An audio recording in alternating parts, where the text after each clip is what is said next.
بسم اللہ الرحمن الرحیم الحمد للہ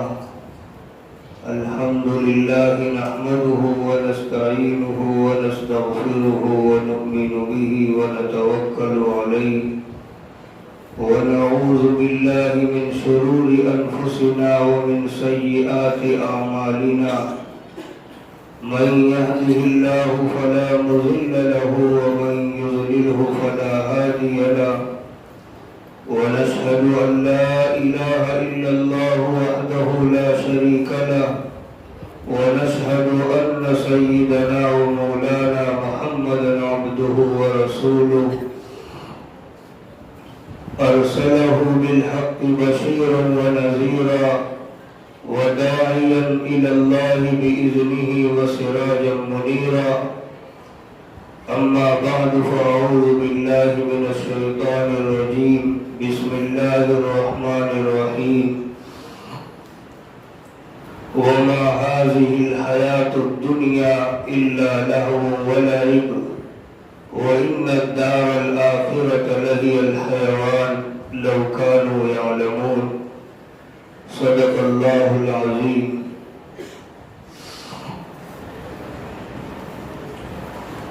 میرے محترم بزرگوں، گزشتہ جمعہ یہ بات چل رہی تھی کہ انسان کی اس دنیا سے جانے کے بعد سب سے پہلی منزل قبر ہے، اور اس منزل کی کامیابی کی جو رکاوٹ ہے وہ ہماری غفلت و لاپرواہی ہے۔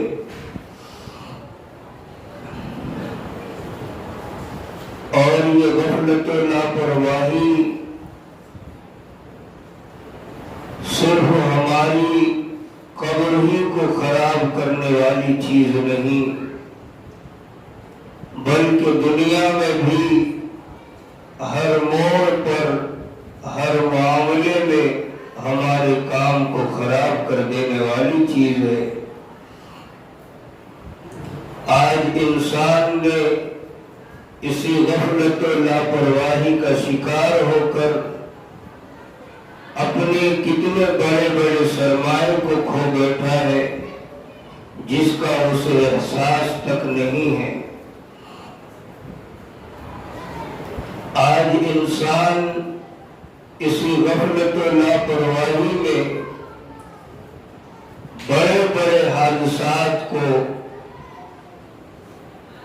1 منٹ اور 2 منٹ میں ایسا ہضم کر جاتا ہے کہ ایسا لگتا ہے کہ کسی حادثے کا شکار ہی نہیں ہوا۔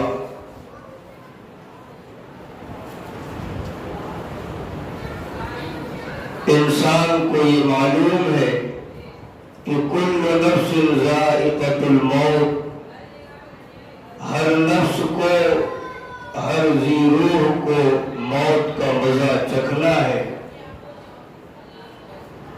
اب یہ موت کتنا بڑا حادثہ ہے، یہ کتنی بڑی چیز ہے، لیکن انسان اتنے بڑے حادثے کو دیکھ کر بھی منٹ 2 منٹ کے اندر بھول جاتا ہے۔ ہم دیکھتے ہیں کہ لوگ تعزیت کے لیے آئے ہوئے ہوتے ہیں کہ فلاں کے گھر انتقال ہو گیا ہے، سارے دوست و احباب رشتہ دار سب آئے ہوتے ہیں، اور 2-4 منٹ رو کر پھر جب آپس میں بیٹھتے ہیں تو پھر بھول جاتے ہیں۔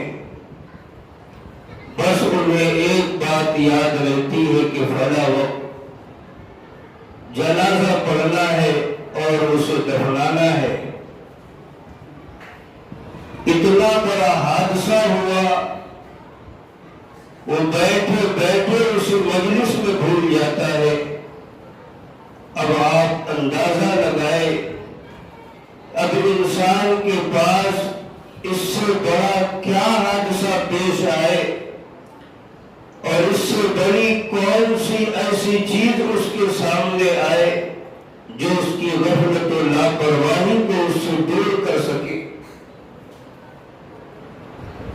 یقیناً ہماری سمجھ سے باہر ہے کہ اب انسان کے سامنے اس سے بھی بڑا کوئی حادثہ پیش کیا جائے کہ جس سے دیکھ کر اس کا دل دہلے اور وہ خوف کھائے اور اپنی زندگی کے نظام کو بدلنے کی کوشش کرے۔ لیکن ہم یہ دیکھتے ہیں کہ انسان منٹ دو منٹ کے اندر اتنے بڑے حادثوں کو بھی ہضم کر جاتا ہے اور غفلت و لاپرواہی کا شکار ہو جاتا ہے۔ میرے محترم بزرگوں، گزشتہ جمعہ چند مثالیں دی گئی تھی کہ ایک دوست اپنے دوست سے جب یہ کہتا ہے کہ تم نے مجھے اتنے دن ہو گئے میسج نہیں کیا، تو گویا وہ یہ شکایت کرتا ہے کہ تم نے دوستی کا اظہار کر کے مجھ سے غفلت و لاپرواہی برتی۔ اگر تیرا یہی معاملہ رہا، ہماری تمہاری دوستی ختم ہو جائے گی اور ہم دونوں تکلیف کا شکار ہوں گے۔ اسی طرح مالک و مزدور کے درمیان مالک مزدور سے کہتا ہے کہ میں نے تجھے اتنے کام دیے تھے، تو نے وقت کے اندر اس کام کو سمیٹا نہیں، غفلت و لاپرواہی اور سستی سے کام لیا۔ اگر تیرا یہی دستور جاری رہا تو میرے اور تیرے درمیان یہ مالک و مزدور کا سلسلہ اب ختم ہو جائے گا، اور پھر میں مزدور کے چکر میں پریشان ہوگا اور تو نوکری کی تلاش میں پریشان ہوگا۔ یعنی اس غفلت و لاپرواہی کے شکار ہونے کے بعد خسارہ اور نقصان ہم دونوں کو اٹھانا پڑے گا۔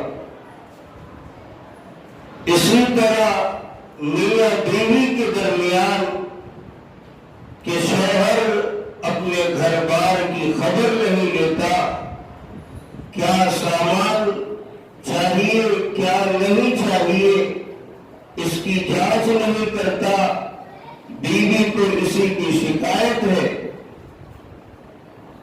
تو گویا وہ یہ کہنا چاہتی ہے کہ اگر یہی معاملہ رہا تو ہمارے تمہارے درمیان یہ میل محبت کا سلسلہ ختم ہو جائے گا، اور پھر ہم دونوں کی زندگی پھر گھر میں کس طرح گزرے گی، کتنی عجیرن ہو جائے گی، وہ اس کا اندازہ ہم کو بعد میں ہوگا۔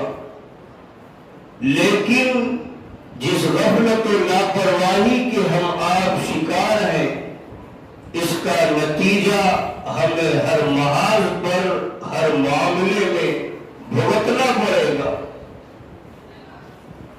اب ہم یہ سوچیں، اللہ تعالیٰ نے فرمایا وَلَا تَكُن مِّنَ الْغَافِلِينَ، میرے بندے میں تیرا رب ہوں اور تو میرا بندہ ہے، اس لیے خبردار رہنا، غفلت و لاپرواہی کا شکار مت ہونا، ورنہ میرے اور تیرے درمیان جو بندگی کا سلسلہ ہے یہ ٹوٹ جائے گا۔ پھر کیا ہوگا؟ نقصان تجھے اٹھانا پڑے گا،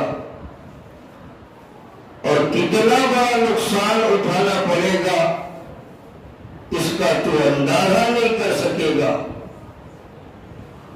اس لیے اللہ تعالی نے نہ جانے کتنی چیزیں اس عالم میں پیدا کی ہیں کہ اس کی ہر شے ہر چیز بندے کو اس بات کو یاد دلایا کرتی ہے کہ تیرا کوئی پروردگار ہے، تجھے کوئی پیدا کرنے والا ہے جس کا تجھ سے کچھ مطالبہ ہے، جس کے تیرے اوپر کچھ حقوق ہے۔ خبردار اس سے غفلت و لاپرواہی مت برتنا۔ آج ہم آپ اپنی حالت پر نظر ڈال کر دیکھیں، ہمارا اللہ تعالی کے ساتھ کس قدر واسطہ ہے، کس قدر ان کے ساتھ تعلق ہے، اور پھر ہم اپنے حالات پر بھی نظر ڈالیں کہ ہم سکون کی زندگی جی رہے ہیں یا مصیبت و پریشانی کا شکار ہیں۔ جب ہم دنیا کی معمولی سے معمولی چیز میں غفلت و لاپرواہی کر کے نقصان سے بچ نہیں سکتے، تباہی اور بربادی سے بچ نہیں سکتے، تو کہاں سے ہم نے یہ سوچ لیا کہ اگر ہم اللہ تعالیٰ کو بھلا بیٹھے، ان کے احکام کو بھلا کر زندگی گزاریں، ان سے روبرداری کر کے زندگی گزاریں اور ہم کو کوئی نقصان نہ ہو، یہ بھی ہماری غفلت و لاپرواہی کا نتیجہ ہے۔ ہمارے اندر احساس کی جو چیز تھی اس کے مر جانے کا نتیجہ ہے۔ ورنہ جب معمولی سے معمولی چیز کے بارے میں غفلت و لاپرواہی ہمیں نقصان کا سامنا کرانے والی ہے، تو اللہ اس کے بندے کے درمیان جو رشتہ ہے وہ یقیناً سارے رشتوں سے بڑھ کر ہے، اس سے بڑھ کر انسان کے پاس کوئی دوسرا رشتہ نہیں ہے۔ ہر رشتے ختم ہو جانے والے ہیں، اللہ اس کے بندے کا رشتہ یہ مرنے کے بعد کام آنے والا ہے۔ اتنا بڑا رشتہ اگر غفلت و لاپرواہی کے نتیجے میں ٹوٹتا ہے تو کیا ہم پر پریشانیاں اور مصیبتیں نہیں آئیں گی؟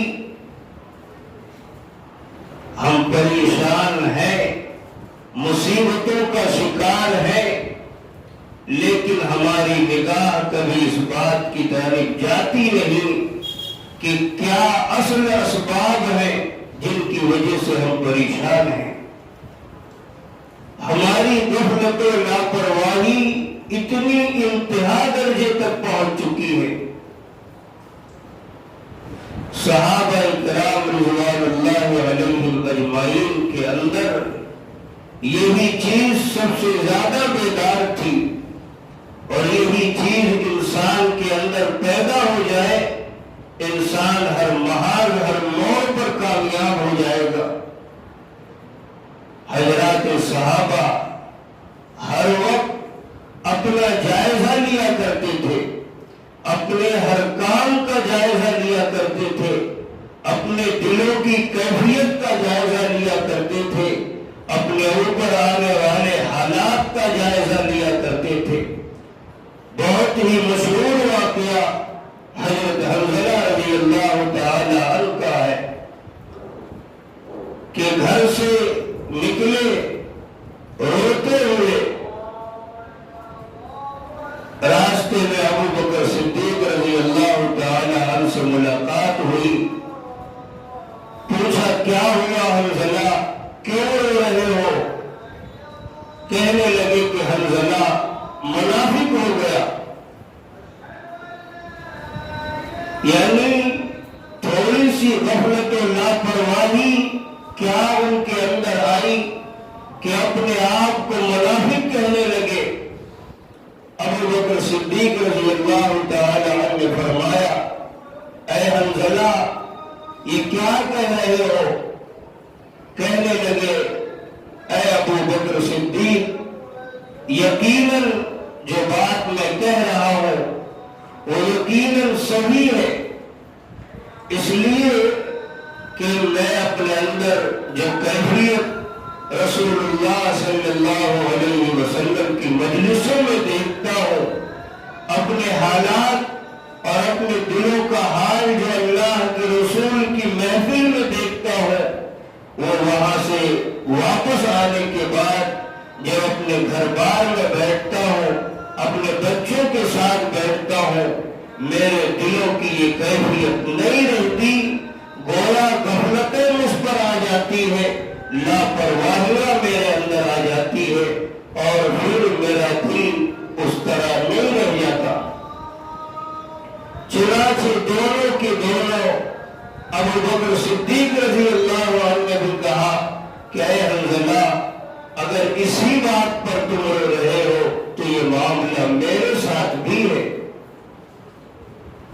دونوں کے دونوں رسول اللہ صلی اللہ علیہ وسلم کی خدمت میں حاضر ہوئے، اور آپ نے روتے ہوئے دیکھا تو پوچھا اے حنظلہ کیا بات ہوئی؟ کہنے لگے اے اللہ کے نبی، جب ہم آپ کی مجلس میں ہوتے ہیں اور آپ جنت و دوزخ کا تذکرہ فرماتے ہیں تو میرے دل ایسے ہو جاتے ہیں کہ گویا جنت و دوزخ میری آنکھوں کے سامنے ہے، میں اتنا چاق و چوبند ہو جاتا ہوں۔ ایسی حالت میں تو گناہ کا شکار ہونا بہت دور کی بات ہے، اللہ کے احکام سے روگردانی کر لینا بہت دور کی بات ہے، لیکن اے اللہ کے رسول، جب میں آپ کی مجلس سے چلا جاتا ہوں اور اپنے دینی بچوں کے ساتھ بیٹھتا ہوں تو میرے دل کی یہ کیفیت نہیں رہ جاتی، میں دنیا کے تذکروں میں الجھ کر رہ جاتا ہوں۔ اللہ کے نبی صلی اللہ علیہ وسلم نے فرمایا اے حنظلہ، تیرا جو حال میری مجلسوں میں ہوا کرتا ہے، اگر تیرے دل کی یہی کیفیت ہر وقت تجھ پر سوار رہے تو یقین جانو فرشتے تم سے راستوں پر اور تمہارے بستروں پر مسافہ کرنے کے لیے آئے۔ یہ اسی بات کی جانب اشارہ ہے کہ جب انسان غفلت و لاپرواہی سے اپنے آپ کو بچائے رکھتا ہے اور غفلت و لاپرواہی سے بچا کر اپنی زندگی گزارتا ہے تو اس کا وہ مقام ہوتا ہے کہ فرشتے بھی اس سے ملاقات کے لیے آیا کرتے ہیں۔ اور جب انسان غفلت و لاپرواہی کا شکار ہوتا ہے تو فرشتے تو دور کی بات، قبر میں راحت ملنا دور کی بات، اس کا ایک ہی ٹھکانہ جہنم ہوگا۔ اور ہمارے اندر آج یہ غفلت و لاپرواہیاں کتنی آ چکی ہے۔ ہم نے کہا کہ موت جیسا حادثہ انسان دیکھ کر منٹ 2 منٹ میں ہضم کر جاتا ہے، اب اس سے بڑی غفلت و لاپرواہی کی کوئی اور مثال نہیں ہے۔ میرے محترم بزرگوں، ہم کچھ نہ کریں، اپنے اندر سے غفلت و لاپرواہی کو ختم کر لیں، انشاءاللہ دنیا آخرت دونوں ہماری بننے والی ہے۔ اب اس کے لیے کریں کیا؟ ایسی مجلسوں میں جائیں جیسے حضرت حنظلہ رضی اللہ عنہ کہتے ہیں اے اللہ کے رسول، جب میں آپ کی مجلس میں آتا ہوں تو غفلتیں کہاں جاتی ہیں کچھ ٹھکانا نہیں، جنت و دوزخ میرے سامنے ہوا کرتی ہے۔ تو ہم بھی چاہیے کہ ہم ایسی مجلسوں کو تلاش کریں، ایسے ساتھیوں کو تلاش کریں جو ہمارے سامنے ہماری غفلتوں کے دور کرنے والی چیزوں کا تذکرہ کرتے ہوں۔ ہم خود اپنی زندگی کا جائزہ لیں، جب تنہا ہو کوئی ایسی مجلس ہمیں نہ ملے، یہی چیزیں ہیں جو ہماری غفلت و لاپرواہی کو دور کر سکتی ہے۔ اس کے بعد آخرت ہمارا اصلی گھر ہے، اور یہ دنیا کی مصروفیات اس گھر کی کامیابی کی رکاوٹ ہے۔ نبی علیہ السلام نے فرمایا ان الدنیا خزینۃ حلوہ، یہ دنیا سرسبز و شاداب اور میٹھی ہے، یعنی دنیا کی طرف لوگوں کے دلوں کا مائل ہو جانا، دنیا کی محبت دلوں میں آ جانا، یہ کوئی عیب کی چیز نہیں، یہ کوئی تعجب کی چیز نہیں، یہ دنیا ہے ہی ایسی کہ جس طرح میٹھی چیز کھانے کے بعد انسان کا جی نہیں بھرتا، سرسبز و شاداب مناظر دیکھنے کے بعد انسان کی آنکھیں سیراب نہیں ہوتی، اسی طرح یہ دنیا ہے، کبھی اس کا چاہنے والا سیراب نہیں ہوگا۔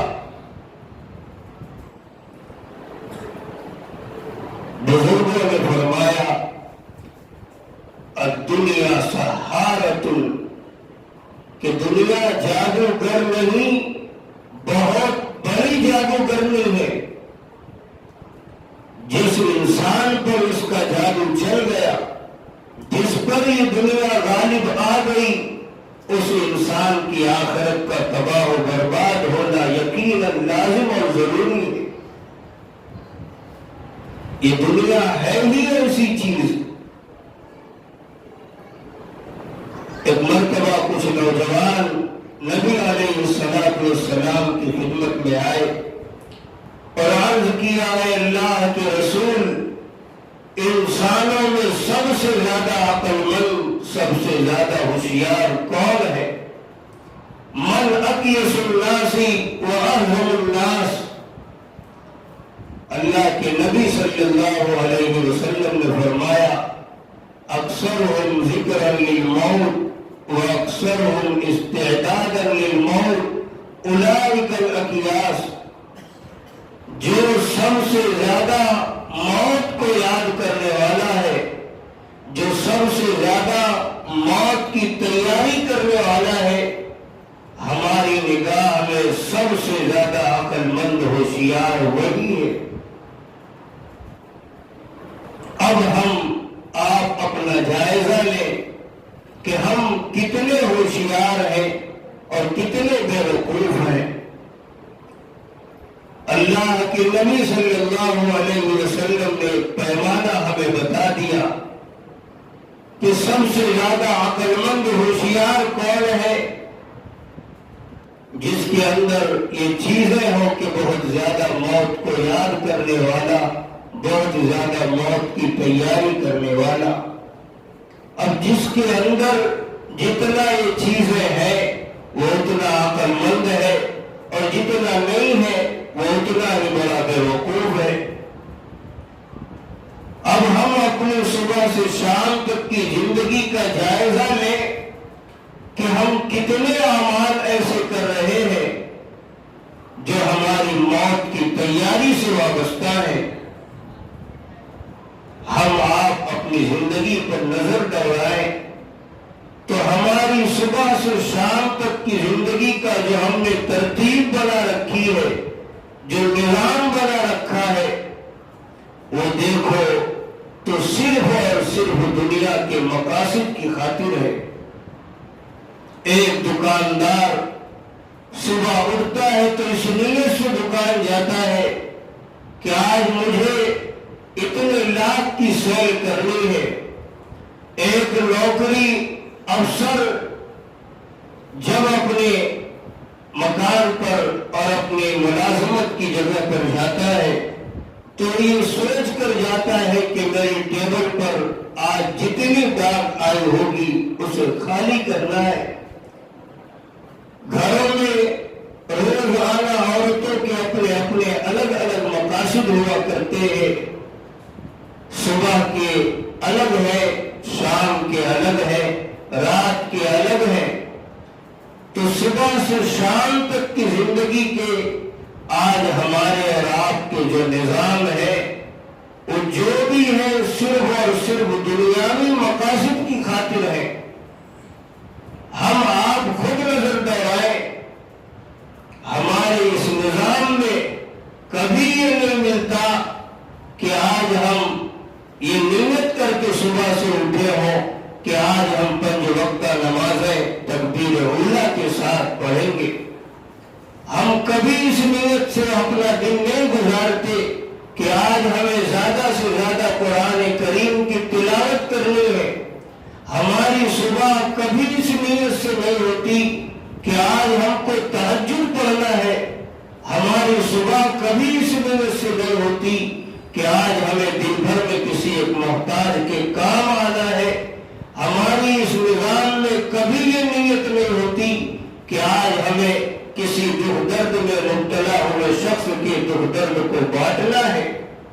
یعنی دینی پہلو کا کوئی پہلو ہماری صبح سے شام تک کے نظام میں شامل نہیں ہے. ہماری صبح اس طرح ہوتی ہے کہ 10 بجے سو کر اٹھے، داڑیاں صاف کی، نہائے دھوئے اور شرٹ پینٹ پہن کر نوکری پر چلے گئے.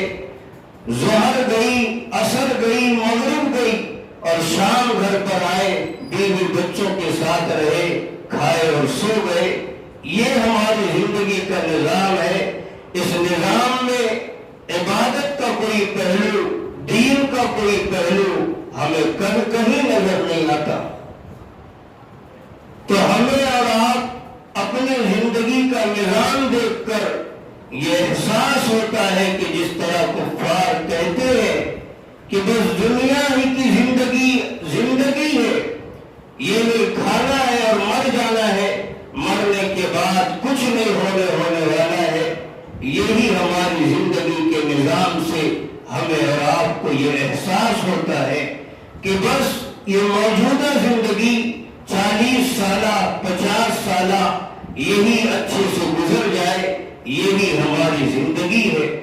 اور آج ہر انسان اسی زندگی کو گزارنے کے طور پر نہیں، اس دنیا اور دنیا کی زندگی کو جنت نما بنانے کی محنت کر رہا ہے. ہر ایک کی اپنی اپنی خواہشیں ہیں اور ہر ایک اپنی خواہشوں میں ڈوبنا چاہتا ہے. ہر ایک اپنی خواہشوں کے خواب کو اس دنیا میں پورا کرنا چاہتا ہے، جبکہ اللہ تعالیٰ نے انسانوں کے لیے جنت نما خوشیاں، جنت نما عیش و عشرت آخرت میں بنا رکھا ہے. جیسے ہمارے اعمال ہوں گے ویسی ہماری جنت ہوگی. حدیث پاک میں آتا ہے کہ جنت ایک کھلا ہوا میدان ہے. جیسے ہمارے اعمال ہوں گے، جیسی کوالٹی کے اعمال ہوں گے، ویسے ہی وہاں اور اتنے ہی بڑے احاطے میں ہمارا گھر تعمیر ہوگا. اور جتنے کم اعمال ہوں گے، جتنی کوالٹی میں کم ہوں گے، اتنے ہی محل ہمارے لیے تعمیر ہوں گے. چنانچہ حدیث پاک میں آتا ہے کسی کے گھر جنت میں سونے چاندی کے اینٹوں سے بنے ہوں گے، کسی کے گھر موتیوں سے بنے ہوں گے، کسی کے گھر بے جوڑ موتیوں سے بنے ہوں گے. اتنی بڑی بڑی موتیاں ہوں گی. جیسے ہمارے آپ کے اعمال ہوں گے اور جتنے اعمال ہوں گے اس حساب سے عیش و عشرت کے لیے وہاں ہمارے گھر تعمیر ہوں گے. ایک حدیث میں آتا ہے کہ کچھ فرشتے ایک بندے کا گھر بنا رہے ہوتے ہیں، بناتے بناتے رک جاتے ہیں. دوسرے فرشتے پوچھتے ہیں کہ کیا ہوا، کیوں رک گئے؟ کہنے لگے کہ ساز و سامان ختم ہو گیا، جو میٹیریل آ رہے تھے وہ آنا بند ہو گئے. یعنی اس بندے نے اعمال صالحہ کرنا چھوڑ دیا، ہم نے گھر کی تعمیر کرنا چھوڑ دیا. تو جیسے جیسے اعمال ہم بھیجیں گے، جیسی کوالٹی کے بھیجیں گے، ویسے ہمارے محل اور گھر تعمیر ہوں گے. میرے محترم بزرگوں، ہمارے اکابر رحمہ اللہ نے فرمایا ہے کہ یہ دنیا صرف گزارے کی جگہ ہے. اس سے اپنی ضرورت کے بھر بس تعلق رکھو، اپنے کام کے بھر بس اس سے تعلق رکھو. یہ آرام کی جگہ نہیں، آرام کی جگہ قبر ہے۔ ایک بزرگ تھے، پوری زندگی کبھی پیر پھیلا کر نہیں سوئے۔ لوگوں نے کہا کہ حضور آپ پیر پھیلا کر آرام سے کیوں نہیں سوتے؟ کہنے لگے آرام تو اسے ہو جس کے اپنی آخرت کے بہتر ہونے کا پتہ چل جائے، اور یہ پتہ چلنا مرنے کے بعد ہوگا، جب ہمیں قبر میں پتہ چلے گا کہ ہماری آخرت اچھی ہے تو وہاں پیر پھیلا کر سوئیں گے۔ جب تک اس بات کا علم نہیں ہوگا ہمیں پیر پھیلا کر سونے کی یہاں بالکل کوشش نہیں کرنی۔ تو دنیا آرام کی جگہ نہیں ہے، آرام کی جگہ قبر ہے، اور عیش و عشرت کی جگہ جنت ہے۔ یہ دنیا تو صرف ہمارے لیے ضرورت بھر اس سے تعلق رکھنے کی چیز ہے، ورنہ ہمارے لیے بڑی نقصان دہ چیز ہے۔ اللہ کے نبی نے فرمایا احب البلاد الی اللہ مساجدها وابغض البلاد الی اللہ اسواقها۔ اگر سب سے محبوب کوئی جگہ ہے اللہ تعالیٰ کے نزدیک، وہ اللہ تعالیٰ کا گھر ہے، اس کی مسجدیں ہیں، اور سب سے زیادہ ناپسندیدہ کوئی چیز اللہ تعالیٰ کی نگاہ میں ہے تو ہماری آپ کی بازار ہے، جہاں ہم تجارت کرتے ہیں، جہاں ہم کاروبار کرتے ہیں۔ حدیث پاک میں آتا ہے اللہ تعالیٰ نے جب سے اس دنیا کو بنایا آج تک کبھی بھی اسے محبت کی نگاہ سے نہیں دیکھا، لیکن ہماری زندگی پوری کی پوری اسی کی محبت میں گزر رہی ہے، اسی کی پیچھے گزر رہی ہے۔ حدیث پاک میں آتا ہے کل قیامت میں اللہ تعالیٰ دنیا کو بلائیں گے، ایک دنیا کی شکل میں اللہ تعالیٰ کے حضور میں آئے گی، اللہ تعالیٰ کہیں گے تو جہنم میں چلی جا۔ وہ دنیا رک کر کہے گی، یعنی یہ دنیا رک کر کہے گی اے پروردگار، آپ کے محبوب عالم صلی اللہ علیہ وسلم نے دنیا میں کہا تھا المرء مع من احب، انسان اسی کے ساتھ ہوگا جس سے اسے محبت رہی ہوگی۔ تو اے پروردگار دنیا میں تنہا نہیں تھی، میرے چاہنے والے سینکڑوں اربوں کھربوں تھے، تو آج میرے ساتھ ان انسانوں کو بھی بھیجیے۔ اللہ تعالیٰ کہیں گے اے دنیا جتنے انسان تجھ سے محبت کرتے تھے، جن کی زندگی تیرے اوپر قربان ہوتی تھی، جو تجھے میرے تھے، جن کی زندگی کا مقصد ہی تو تھی، آج تیرے ساتھ وہ بھی جہنم میں جائیں گے۔ اس لیے ذرہ برابر بھی جس کے دل میں دنیا کی محبت ہوگی اسے دنیا کے ساتھ جہنم میں جانا ہوگا۔ میرے محترم بزرگوں، ہمیں آپ کو چاہیے کہ اپنی غفلت و لاپرواہی کو دور کرنے کی کوشش کریں، اللہ تعالیٰ سے دعا کریں، اللہ ہمیں کہنے سننے سے زیادہ عمل کی توفیق عطا فرمائے۔